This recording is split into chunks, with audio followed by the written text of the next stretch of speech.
Olá, meus irmãos, paz do nosso Messias. Espero que esteja tudo tranquilo com vocês, sob a graça do nosso Senhor. Amém? Hoje a gente vai falar de ministério, a gente vai falar de chamado, de diligência, a gente vai falar de zelo e a gente vai falar de propósito, né? Você pode ter visto aí o título da mensagem e de repente, pô, o que esse cara vai falar, né? Que solidão é essa? Já que nós somos um corpo, nós somos uma família, fomos chamados, né? A Assembleia, a grande comissão, como assim o cara está falando de solidão? Mas eu vou me fazer entender, tá bom? Então, nós vamos falar hoje do que Deus nos chamou a fazer e do cuidado que a gente tem de fazer isso e do quanto a gente tem que estar preparado para viver tudo aquilo que o chamado tem em si, né? Para cada coisa que o Senhor chamou a sua igreja a fazer, existe um sacrifício, existe um trabalho, né? Nós temos a nossa esperança, nós temos o nosso consolo, mas nós temos a dificuldade da vida, a gente tem nossas próprias emoções, a gente tem uma série de coisas com que lidar enquanto a gente está servindo ao reino do Senhor, aqui ainda com esse corpo que não é glorificado, lutando contra o pecado, tendo o pecado na nossa cabeça, aquela luta, né, que nós somos entregues todos os dias aí entre as coisas do Espírito e as coisas da carne, né? E nesse ínterim fazer a vontade do nosso Senhor, amém?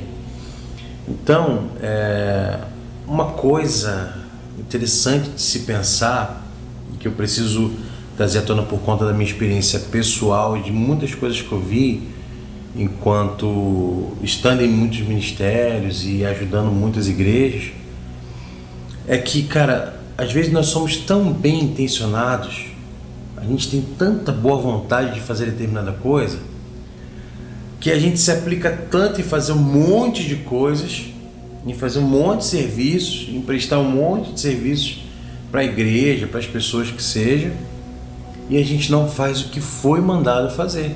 A gente não faz aquilo para o qual foi chamado a fazer, né? Então, muitas das vezes, pessoas que nos inspiram, pessoas que nós admiramos, né? E não está errado, nós temos admiração e inspiração, contanto que essas pessoas não sejam colocadas em pedestais, amém? Nossa referência é Cristo, né? Então, que nós imitemos pessoas que imitam Cristo, naquilo que elas imitam Ele, né?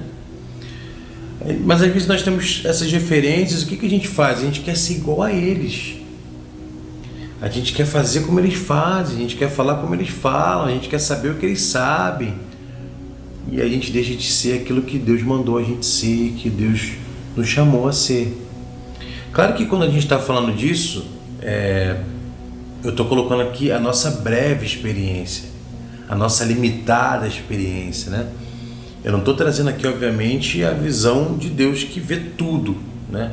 Que conhece o passado, o futuro, que está tudo diante dele. Estou falando da gente. Então, o Senhor sabe o que vai acontecer amanhã, mas eu não, né? Por isso que manda a gente ter o cuidado. Por isso que manda a gente orar e vigiar e buscar para que a gente possa se manter firme enquanto a gente não sabe. E Ele é tão bom conosco que Ele vai mandando sinais, Ele vai mandando confirmações, fora aquilo que já está na Escritura. Nós que somos essa geração, né, que pode abrir uma Bíblia, pode fazer várias correlações, pode fazer um estudo, pode ligar vários textos. Muitos dos nossos irmãos não tiveram consciência disso tudo, viveram parcialmente a revelação de Deus e ainda assim entregaram um bom sacrifício, um verdadeiro sacrifício aceito pelo Senhor, amém? E esse é o nosso foco. Como nós poderemos oferecer a Deus um sacrifício perfeito, dentro dos termos dele? O que diz a Escritura sobre isso? O que eu devo fazer ao Senhor do que Ele tem me pedido a fazer? Para isso, vamos ler um texto aqui rapidinho. No último vídeo que eu gravei, eu falei sobre José. Então vamos em José de novo. Vamos lá em Gênesis 37, a partir do versículo 13, e diz assim, ó: Israel disse a José: Como você sabe, seus irmãos estão apacentando os rebanhos perto de Siquém, quero que você vá até lá. Sim, senhor, respondeu ele. Disse-lhe o pai: vá ver se está tudo bem com seus irmãos e com os rebanhos e traga-me notícias. Jacó o enviou quando estava no vale de Hebrom. Mas José se perdeu quando se aproximava de Siquém. Um homem estranho o encontrou vagueando pelos campos e lhe perguntou: o que é que está procurando? E ele respondeu: procuro meus irmãos. Pode me dizer onde eles estão apacentando os rebanhos? Respondeu o homem: eles já partiram daqui. Eu os ouvi dizer: vamos para Dotã. Assim, José foi em busca dos seus irmãos e os encontrou perto de Dotã. Mas eles o viram de longe e, antes que chegasse, planejaram matá-lo. Qual é a nuance desse texto aqui? No último áudio que eu gravei, né, o vídeo que eu fiz, nós falamos da trajetória de José até aquele dia derradeiro onde o Senhor plenamente manifestou a sua vontade e aquilo que já tinha determinado para a vida de José.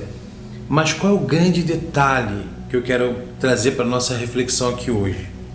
O pai de José fala assim: cara, você vai fazer o seguinte, seus irmãos estão apacentando em determinado lugar. Você vai até lá para mim e me traz informações, vê como é que eles estão e como é que está o gado e diz para mim, e volta aqui para me dizer. Ele já se complicou no caminho porque ele se perdeu, né? Ele já estava perdido. A palavra fala aqui, né, que ele se perdeu quando se aproximava, já ficou me vagueando ali, já estava sem foco. Além disso, quando isso aconteceu, o que a gente faz, cara, quando a gente se sente perdido? Nós procuramos o pai, nós procuramos a referência, né?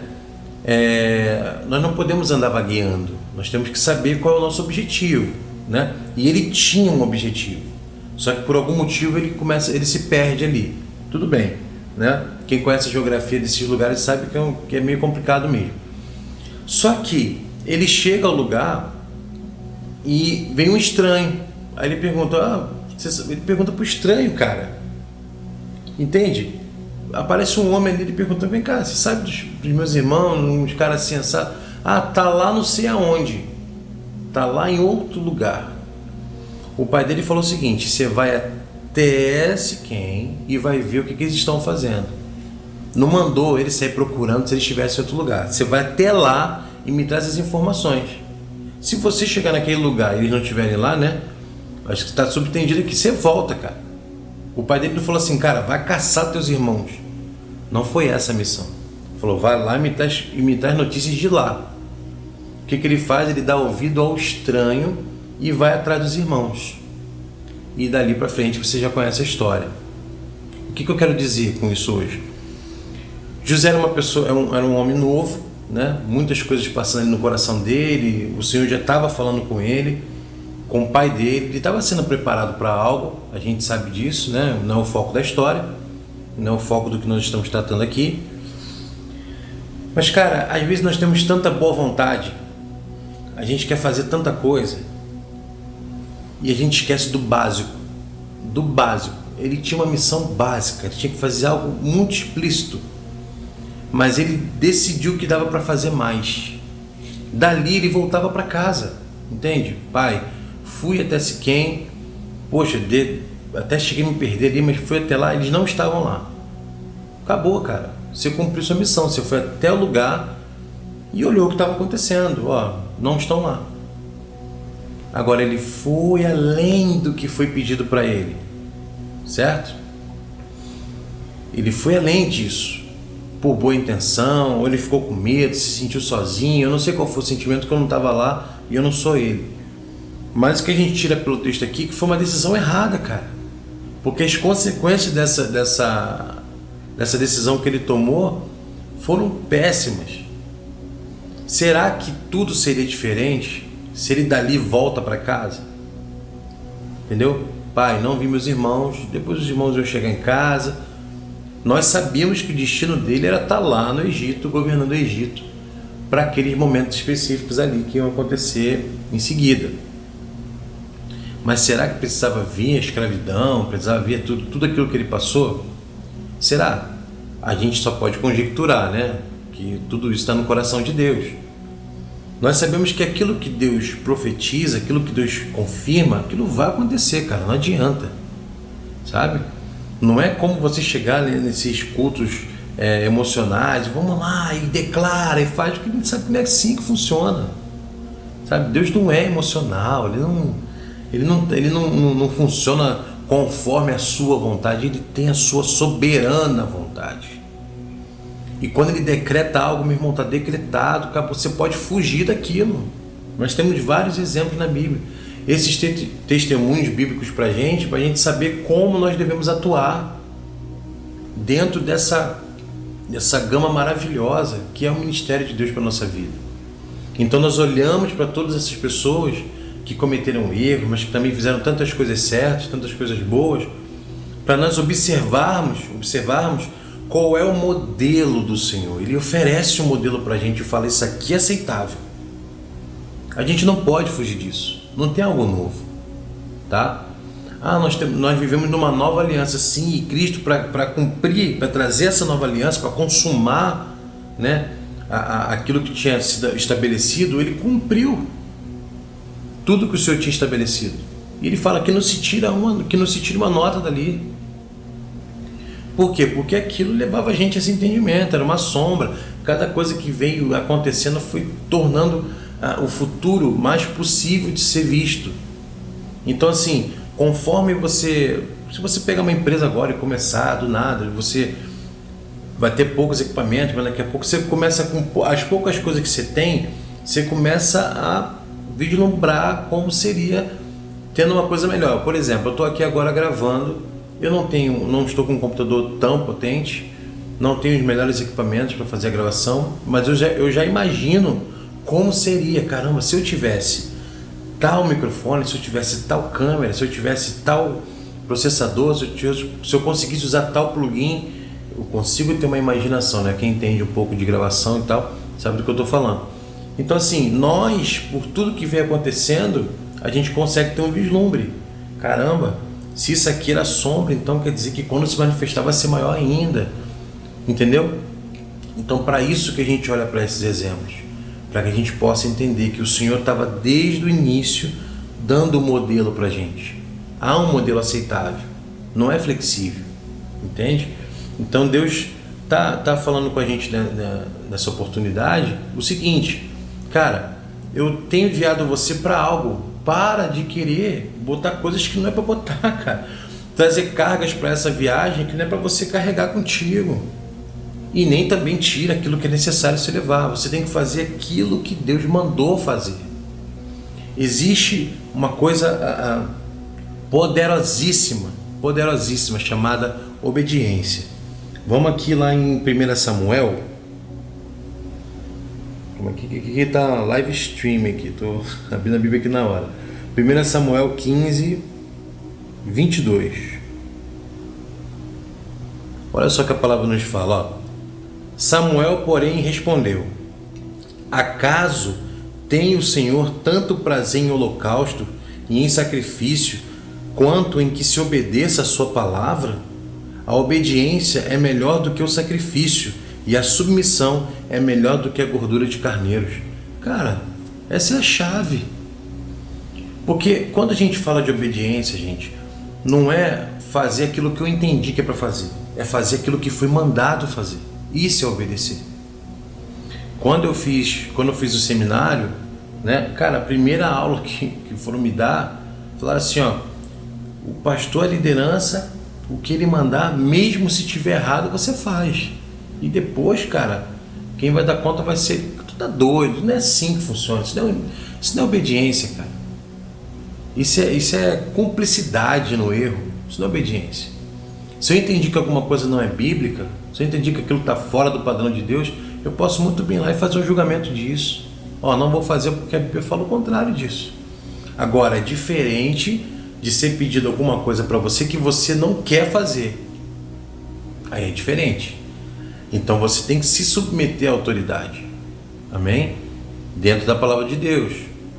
Na hierarquia que o Senhor colocou para a gente, onde Ele separou seus chamados, ministérios, operações, não existe menor dizendo assim, do modo corporativo, entendeu?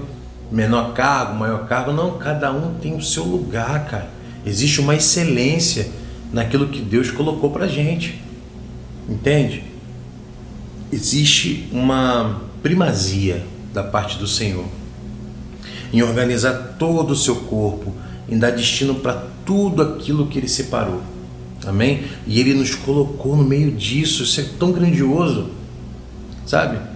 Se você imaginar do erro que a gente comete, né? Do pecado que a gente persiste, e de pensar assim, cara, mesmo assim Deus tem me chamado, sabe? Eu estou falando obviamente de pessoas que lutam contra o pecado, né? Não dos que vivem no pecado, mas assim, mesmo quando a gente tropeça, sabe, que a gente cai, cara, a gente pensa assim, velho, eu tô tão longe do Senhor, e Ele fala assim, mas eu tô perto, entende? Não é porque Deus ele junta trevas com luz, não é isso não. É porque dentro de nós Ele sabe como é que funciona, porque foi Ele que deu nosso cérebro, foi Ele que colocou todos os órgãos no lugar, Ele sabe como é que o nosso corpo funciona, entendeu? E nós sabemos que existem várias interações do nosso cérebro com várias partes do corpo, que vão fazer com que a gente tenha um trabalho melhor do nosso cérebro, das interações. Nós sabemos que todo o nosso corpo está interligado, e a palavra vai falar disso com a gente poder entender o que são coisas da carne e o que são coisas do espírito, porque as coisas da carne são movidas por todos os desejos que envolvem o nosso corpo, inclusive os desejos alimentares, emocionais. Tudo isso faz com que a gente possa perder o nosso foco. Então assim, de repente José naquele momento ali, ele tá, cara, com várias sensações, várias emoções ali. Cara, eu vou morrer, será que eu vou morrer aqui, que tá perdido? Sei lá o que ele pensou, a gente está conjecturando, né? Mas ele toma uma decisão péssima por causa do que ele está sentindo, né? Eu não posso dizer exatamente o que, mas eu posso avaliar o fruto do que ele fez, né? O que Jesus fala, vocês vão conhecer a árvore pelo fruto. Então assim, o fruto do que ele fez foi péssimo, cara, porque foi uma atitude que ele tomou fora do que ele foi mandado fazer. Se ele chega lá e pensa, cara, beleza, eles não estão aqui, é melhor voltar para casa, eu já quase me perdi, melhor ir pro meu pai, entendeu? E lá a gente vê o que faz. Não, cara, dá para fazer mais. E é aí que você está se perdendo, cara. Eu já me perdi assim, entendeu? Eu já fiquei tanto tempo servindo com coisas que eu sei fazer bem, que eu acabei não fazendo aquilo que eu fui chamado a fazer, entende? Então quando você pensa assim, não, cara, mas Deus é perfeito, Ele sabe de tudo, Ele faz tudo. Não, cara, mas olha só, se nós fôssemos um robô, simplesmente, e aí a gente é só viver aqui porque Deus programou tudo, né? Ele é um desenvolvedor, Ele programou tudo, e a gente tá só igual um robozinho vivendo aqui. Não tinha para que Ele revelar tanta coisa pra gente, para trazer tanta coisa pra gente, sabe? Eu sei que as pessoas ficam muito equivocadas quando vão tratar do assunto de predestinação e tudo mais, porque todo mundo vai para muito extremo quando vai tratar desse assunto, mas a Bíblia é muito clara sobre o que Deus fez conosco, sabe? Nos predestinando à salvação, aqueles que Ele elegeu e tal, e que tudo isso foi já determinado antes da fundação do mundo. Gente, Ele é o Senhor fora do tempo, Ele manda no tempo, não está preso a Ele, muito pelo contrário, o tempo é servo dEle. É óbvio que Deus sabe o presente e o futuro, cara. Não quer dizer que por conta disso, tudo aquilo que Ele manifestou nessa terra, tudo aquilo que Ele nos deu como princípio, não faz sentido. Claro que faz sentido. Faz sentido para a minha limitada existência viver todas essas coisas. Enquanto que para Deus, que está fora do tempo, Ele consegue organizar isso de uma outra forma. Então eu posso sim pensar em escolhas melhores que trariam consequências melhores. Eu posso imaginar, se José volta para casa, ele não vai atrás dos irmãos, ele poderia chegar no Egito de uma outra forma, sem ter que passar pela escravidão. Posso conjecturar isso, porque eu vivo uma existência limitada. Amém? E nós sabíamos que Deus já tinha prometido aquilo para ele, o governo tinha sido dado a ele. Amém? Deus está fora do tempo, Ele sabia tudo o que ia acontecer, mas Ele preparou, mostrou para José o que era para ele fazer, E aqueles sonhos com certeza era para mostrar para ele propósito, para ele ter zelo, cuidado. O pai dele, né? Não foi à toa que ele falou ali. Às vezes a gente fala assim, ele foi tão precipitado de contar os seus sonhos, né? Mas ele precisava fazer isso, porque as coisas que Deus coloca no nosso coração, elas precisam ser trazidas à tona. Então tinha um propósito para ele chegar na mesa ali, falar diante dos irmãos, diante do pai, porque o pai também, que viveu grandes coisas com Deus, estava entendendo o que estava acontecendo. A palavra nos fala que ele refletia sobre isso, amém? Então, para onde é que tudo isso que eu estou falando tá indo, né? Para dizer assim, cara, o Senhor precisa que você entenda que você foi chamado para algo que você precisa fazer, que não é o que o outro está fazendo. Você pode ter sido chamado junto com outro que também foi chamado para algo. Vamos supor, você e outro são evangelistas, mas cada um de vocês foi chamado a uma coisa, amém? Não é para tentar ser igual a ninguém, não é para tentar sair do seu rumo, porque você quer oferecer mais, ou menos, ou melhor. Você tem que fazer aquilo que Deus colocou no seu coração e aquilo que Ele confirmou no seu coração. Como é que você vai saber se aquilo que você está determinado a fazer vem da parte do Senhor? Você tem a Escritura para fazer isso.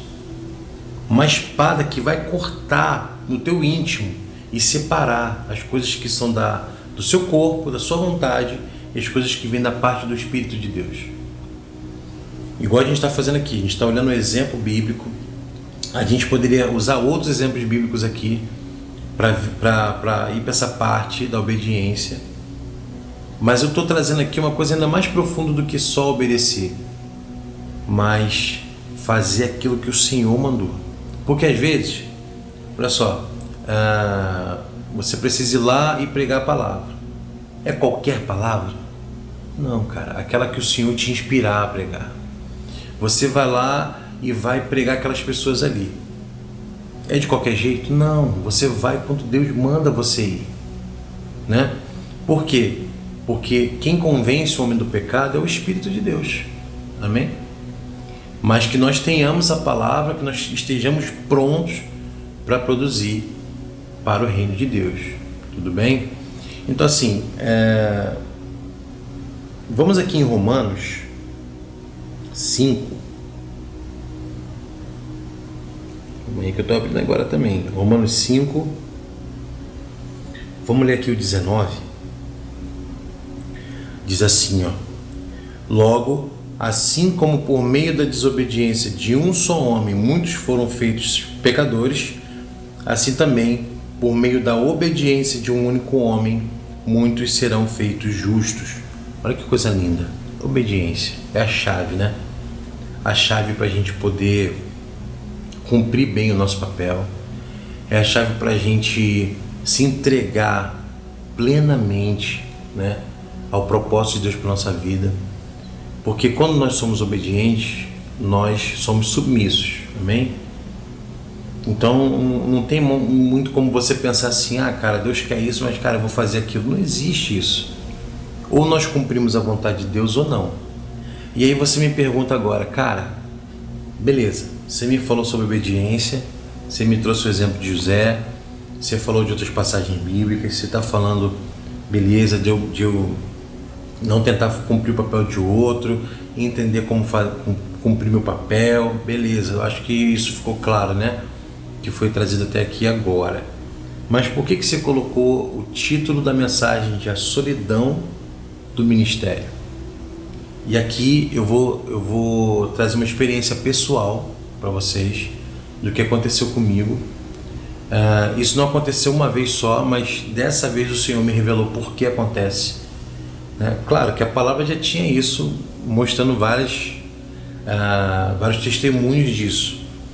Mas, cara, nada é melhor do que viver, né? Por isso que Deus chama a gente para uma vida de plenitude com Ele. Então, onde abundou o pecado, superabunda a graça, cara. Então, o que isso quer dizer? Cara, se você teve uma experiência com o pecado, a sua experiência na graça vai ser muito superior, entendeu? Porque se aquela experiência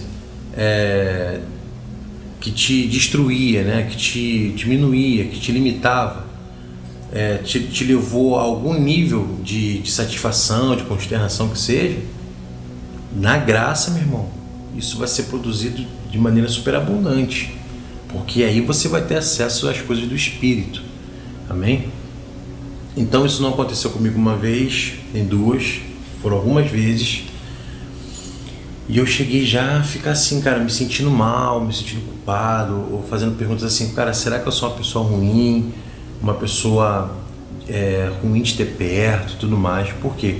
Porque vira e mexe, eu ficava sozinho, cara, sozinho. Quando eu falo solidão, né? Eu sou casado, então eu e minha esposa somos um só, né? Quando eu falo solidão, não estou colocando ela nesse balaio, no sentido de que ela me deixa sozinho, porque é impossível, porque nós somos um só. Então nós vivemos alguns momentos de solidão, né? Estou falando eu, mas tudo que é referido ao meu ministério afeta ela, e tudo da vida dela me afeta também. Então, quando isso acontece, nós já entendemos o nosso chamado, tá? Nós entendemos o que Deus quer que a gente faça, a gente está tentando cumprir isso sempre de maneira fiel com o Senhor. E por conta desse tipo de ministério que a gente recebeu de Deus, vira e mexe, a gente está sozinho, cara, sozinho, solidão. E nessa última vez, não quer dizer que a gente não tem amigos, tá? Só para ficar claro. O estranhão que não tem amigo nenhum tá falando que a solidão dele vem da paz de Deus. Não, não é isso. Onde eu quero chegar? Nós temos ótimos amigos, nós temos uma família muito presente. Mas onde eu quero chegar com isso? Cara, Deus chamou a gente para fazer algo, e várias vezes, para isso, a gente precisa estar sozinho, cara. Nós temos exemplo de Jesus, né? Como, por exemplo, lá em Marcos 1,35, onde fala que ele sai de casa à noite, quando estava super escuro, para poder orar. O que isso quer dizer, cara? Que ele saía, né? Ele saía de onde estavam as pessoas para poder estar perto de Deus, tá? Isso, eu poderia falar assim, vamos falar de solitude, né? Porque a solitude ela é mais positiva. Você quer ter momentos introspectivos, você quer ter momentos ali silenciosos, quer se separar um pouco, mas eu realmente quero usar o termo solidão, cara. Por quê?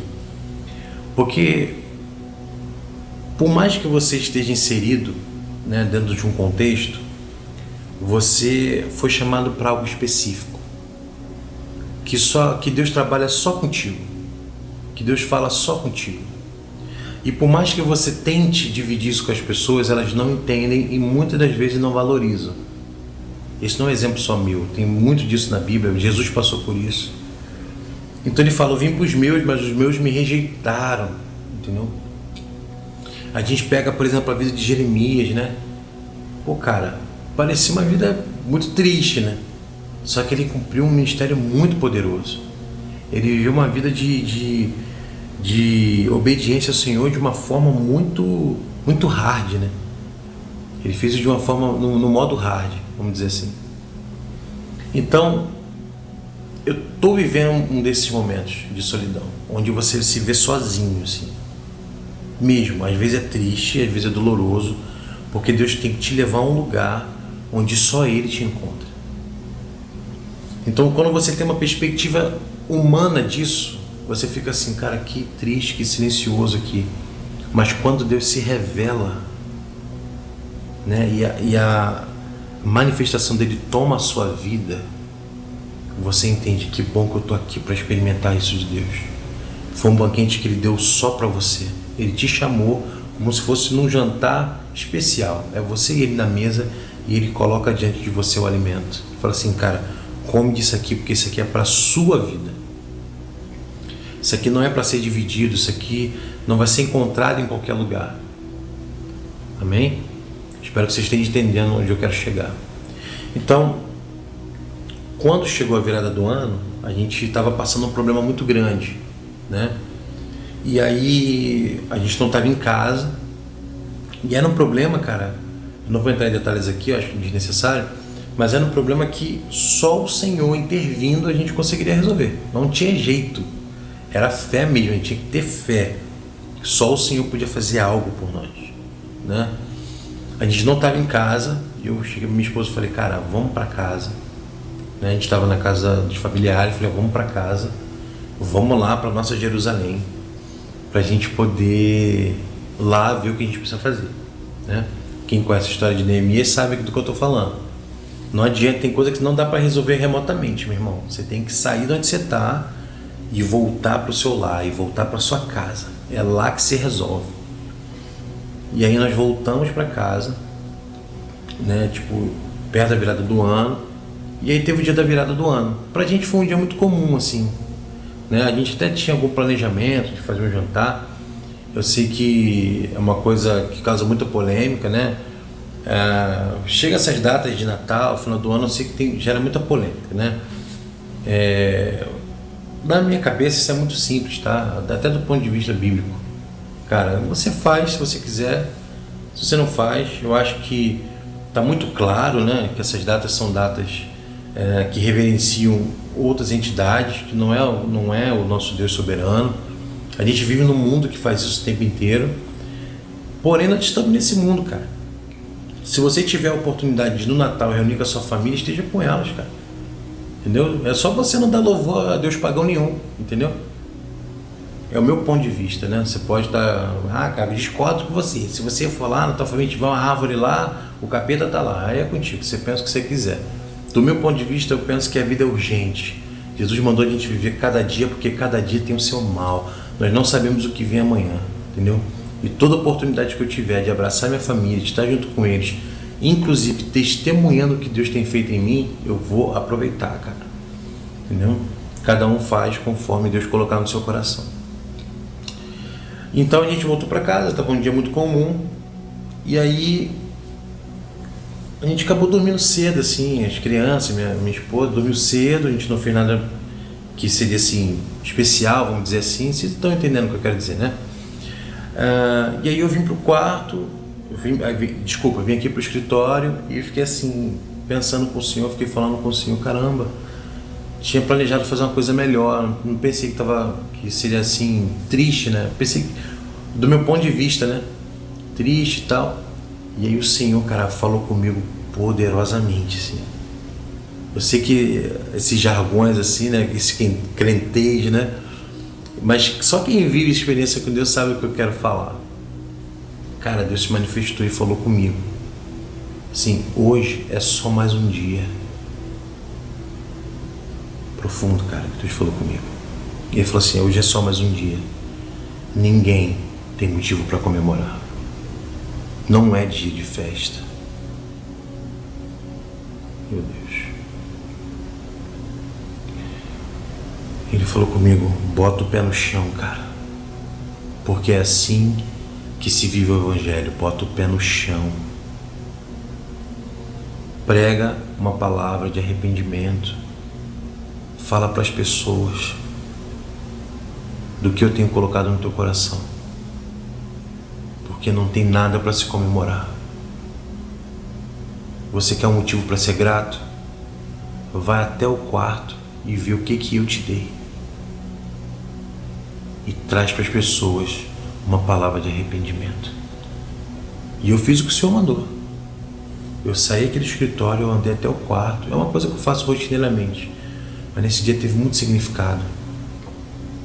Eu olhei lá, meus filhos, minha esposa dormindo. Eu falei, cara, como eu sou agraciado. Meu Deus do céu. Como eu sou agraciado. E Deus falou, ó, não fala nada com ninguém. Você não vai entrar em contato com ninguém. Para você ver quantas pessoas você tem ao seu redor. E eu fiz o que o Senhor mandou. Eu comecei a não falar nada com ninguém. Esperar que falassem comigo. Ninguém falou comigo. Eu entendi o que o Senhor me disse. Você está sozinho. Porque esse é o teu momento de estar sozinho.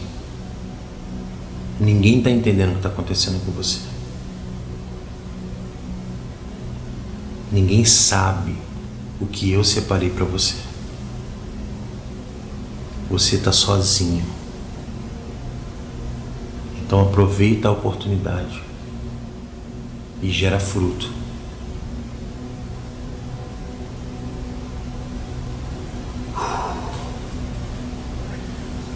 Foi isso. A partir disso eu entendi. Mas calma aí.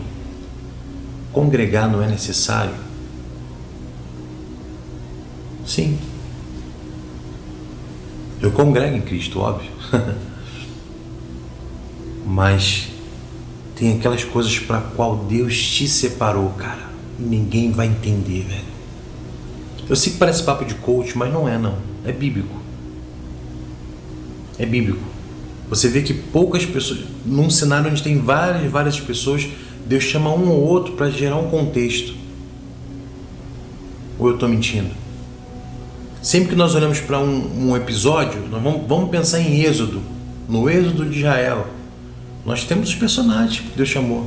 Nós temos Moisés, temos Arão. Amém? Porque Deus chama cada um. Isso não é grau de importância, no sentido de que Deus tem uns seres humanos melhores do que outros. Não, essencialmente nós somos iguais. Mas tem aquelas pessoas, cara, que dão mais para Deus. Pessoas que foram chamadas para fazer aquilo. Entendeu?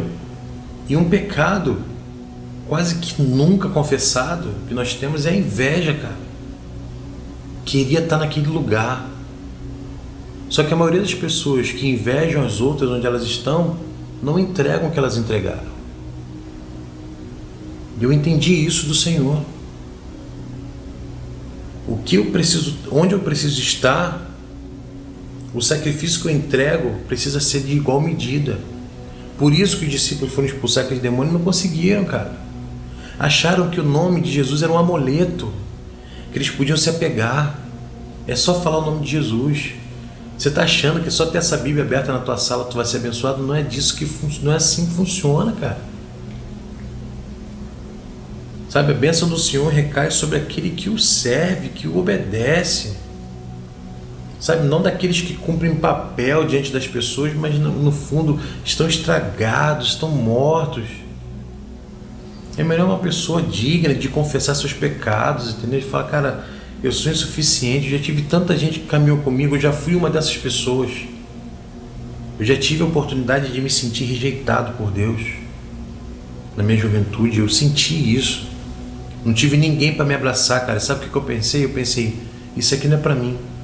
Deus não me quer. Quando na verdade o Espírito Santo estava me alertando, falando assim, cara, preciso da tua santidade. Você tem que entregar, você tem que buscar se santificar. E eu não sabia, eu não entendi isso, porque ninguém me explicava, cara. Por quê? Porque eu estava oferecendo serviço. Tocava bem, cantava bem. E para a igreja estava ótimo. Mas ninguém chegou em mim e falou assim, cara, a tua vida está errada, mano. Você tem que santificar a sua vida. Não só viver um papel, ser um artista de Deus.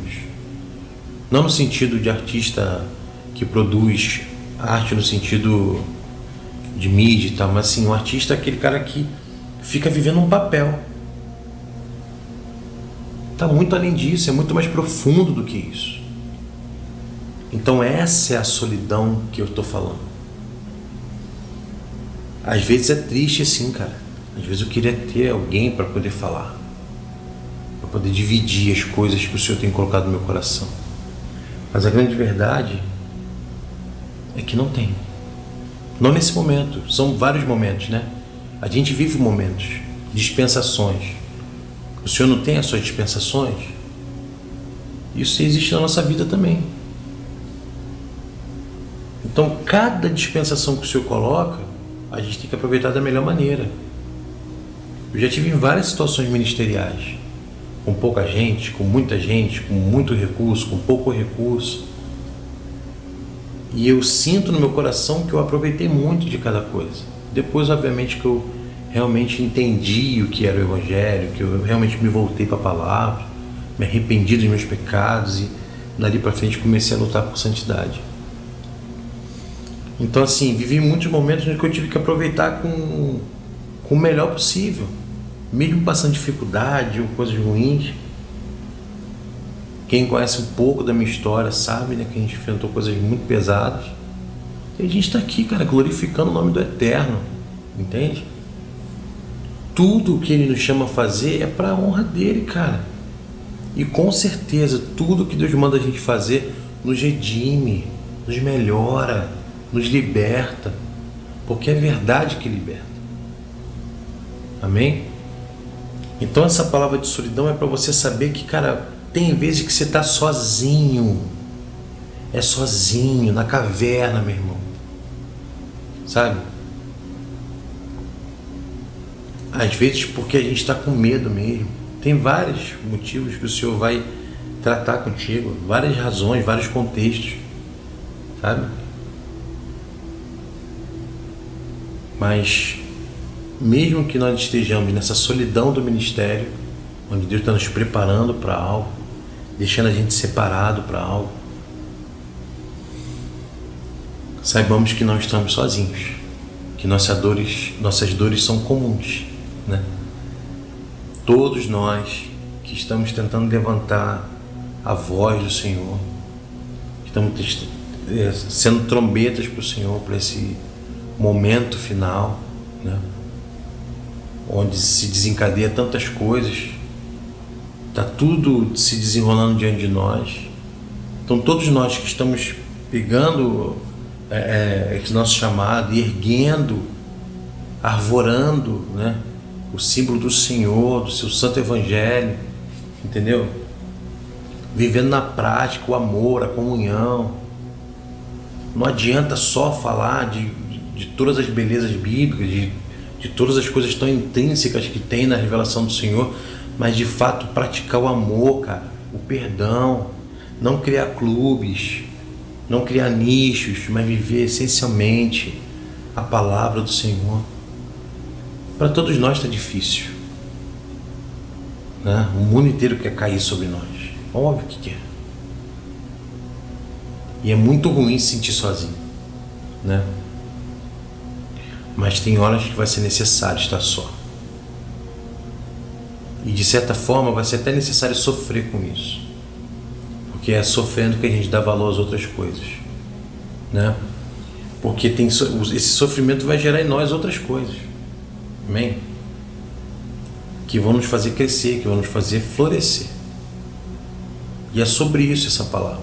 Quando eu trouxe esse exemplo de José, parece que não tem conexão, mas tem. Ele estava sozinho, tá? Ele foi chamado para algo muito específico, Deus estava tratando com ele. Entende? Quando ele manifesta isso às outras pessoas não entendem. Os irmãos dele ficavam assim, pô, tá de brincadeira, cara? Tá falando o quê? Que vai mandar na gente?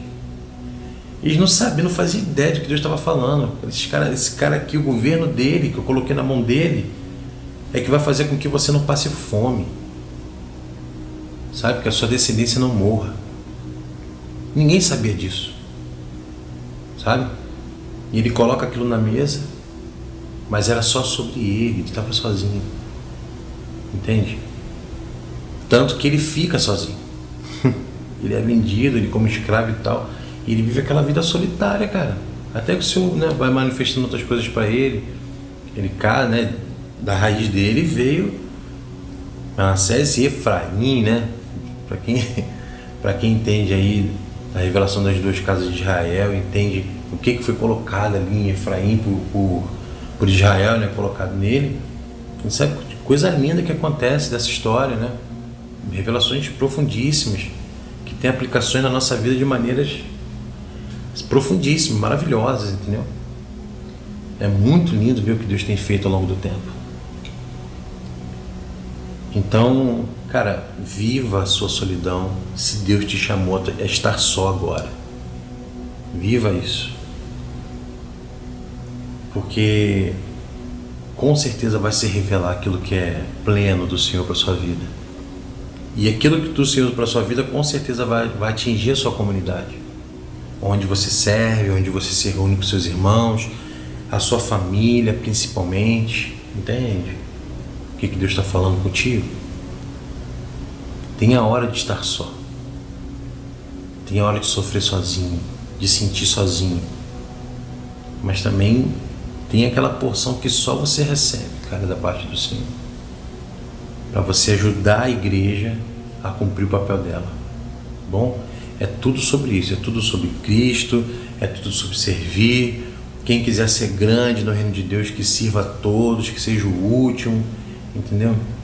Então, para a gente poder chegar nesse nível de servir a todos, a gente tem que ter bagagem o suficiente, alimento o suficiente para dar para todo mundo.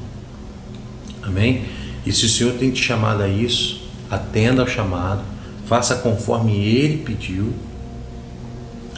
Não fique se alinhando por visões, por pessoas, se alinhe pela palavra, ela tem a resposta para você. Se de fato alguma coisa está difícil de entender, procura aquelas pessoas que você entende e que você sente, que são sérias no estudo da palavra, entende? Para você poder pegar essa referência e aprender e ensinar, tá bom? Ensinar o que é certo, tá bom? Fique com Deus e até a próxima.